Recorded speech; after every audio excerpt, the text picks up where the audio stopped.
ელვებს ქრება და კვავიელვებს შენი მანდილი ამ დაბნოში ამიტომ მიყვარს ის ფერდობის თენი მდინარის ხიდიდან იმ გვარსავე ზავს რაც და განში ვითარცა სიმეთრე შეფერის როგორ პატრონობდნენ ცოცხლ ალბათ ნატიფი ალბათ აზიზი გადაზმენქილი ვნებებში ოდნავ მღერი ბრბოსათვის და დარბაზისთვის აჭარის კულტურული მემკვიდრეობის დაცვის სააგენტოს მიერ მსგავსი ღონისძიებები პერიოდულად ხორციელდება.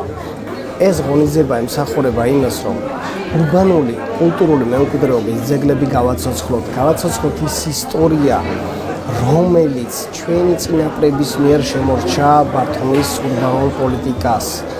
სწორად აღიქვათ თითოეულმა მოქალაქეებმა, თითოეული ძეგლის დამცველმა, რომ ჩვენი ვალია დავიცვათ კულტურული მემკვიდრეობა და შევუნარჩუნოთ თაობებს ის ისტორია, რომელიც აღვიზარდეთ. დღეს ბატონი თემურ ჭკვასელის მიერ შედგა არაჩვეულებრივი წიგნის პრეზენტაცია და იმ საზოგადოებამ, რომელიც ემსახურება კულტურული მემკვიდრეობის პოპულარიზაციას და დაცვას, ნახათ როგორ შეიძლება სწორი მეთოდოლოგიით სწორად შერჩეული ინფრასტრუქტურული სამუშაოებით განხორციელებულ ობიექტში და გემოვნებიანი ადამიანების მიერ ჩამოყალიბებულ გარემოში, როგორც წიგნის პრეზენტაცია, ასევე თეატრალური პერფორმანსი.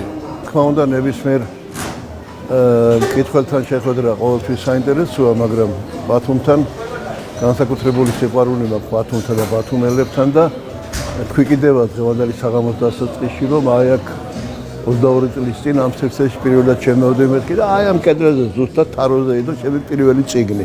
ეს მერვე წიგნი იყო და რა ვიცი, ნახოთ თუ კიდე მექნა სწორული კიდე ერთ წიგნს და იმასაც აუცილებლად ჩავატარებ. 10 წელია ვმუშაობდი ამ მაღაზიაში, ძალიან საინტერესო წლები იყო, რაც მახსენდება და დღეს განვიახდა ეს ყველაფერი. ძალიან დიდი მადლობა ყველას, ვინც ეს მოიფიქრა და მადლობა იმათ, ვინც მე დამაფასა და ასე ვთქვათ, გადმომცა მადლობის სიგელი.